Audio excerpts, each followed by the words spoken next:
This is the Astro Canyon Roller Coaster Simulator. When I first saw it as a kid, it was the most visually astonishing thing I had ever seen a computer create. But when it was created, it would have taken a 3D workstation days to render this, frame by frame, let alone in real time. But these days, even a 4-inch stick could pull it off.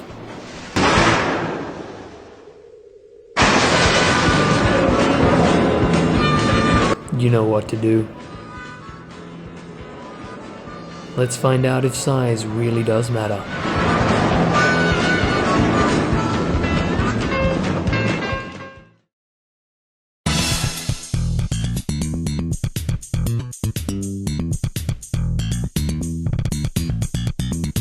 I always knew there'd be a day I could carry a Windows computer in my pocket, and that day has come sooner than I thought. It's the Intel Compute Stick. It's got a quad-core Intel Atom and runs Windows 10.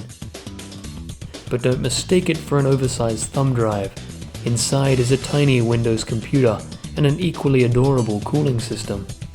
It powers itself from any 5-volt USB jack, so it can literally run off the USB port of another computer, or your TV. It can handle 1080p video without any hiccups, and YouTube in HD is butter smooth. But that's not the question on all our minds. We want to know how it games. This isn't the average supercharged rig, so we're not going to treat it like one.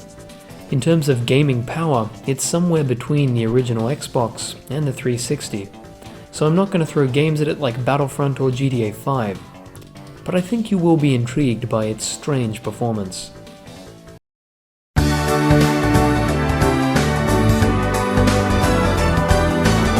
With older titles like Roller Coaster Tycoon 3, the Compute Stick performs okay at 1280 by 900 at high settings, but every time you place something big like a pool or a pre-built roller coaster, the frame rate will drop to absolute zero until the CPU can catch up. But luckily when you're riding the roller coasters, the frame rate rarely drops below 30.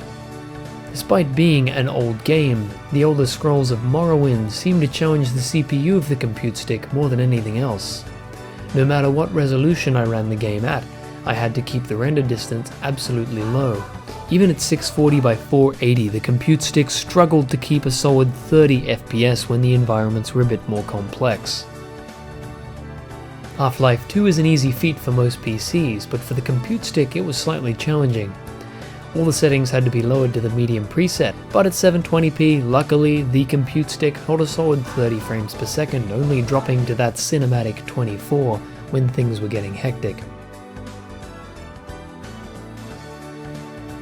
The standard version of Minecraft was playable, but only at a low resolution, with the render distance down to Nintendo 64 level.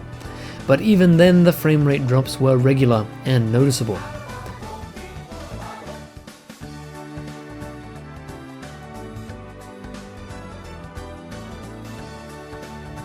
However, the Windows 10 version didn't see this problem, showing nothing but impressive frame rates despite the Compute Stick's limited power. Last of all, Csgo, even at very low resolutions, was almost unplayable. Sections of maps would prove too much for the CPU and the game would turn into a slideshow.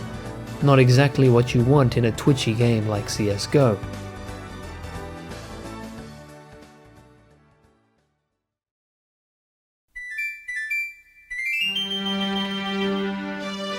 While it doesn't really impress in standard PC games, the Compute Stick does have serious potential when it comes to emulation. But make sure you own the games first though, as downloading them without purchasing them originally is still software piracy. But I doubt most of the internet will care about that. Do what you want cause a pirate is free. You are a pirate. You are a pirate indeed. Being a pirate is a wretched thing. Do what you want cause a pirate is free. You are a pirate. The stick can emulate almost any console before the 6th generation, and can do it all at 1080p HD. And there is no denying that a well-made Nintendo 64 game looks fabulous when rendered in high definition.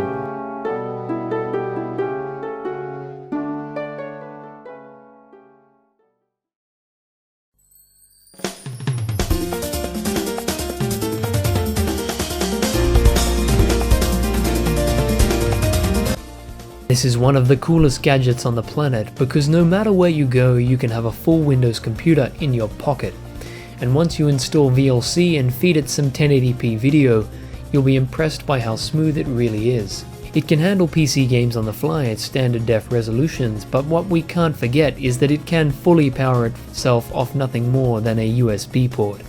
But because of that, it can only power one USB device, meaning you'll need a powered hub if you plan to use anything more than a mouse and keyboard. But back to the point, Intel has pushed efficiency to the absolute limit and produced a computer that is pure fun to experiment with. If you love tinkering, it's worth picking one of these up, because it's one thing to get high FPS on a gaming rig, quite another to get high FPS on something like this. I'm Tim James, thanks again for watching, and good night.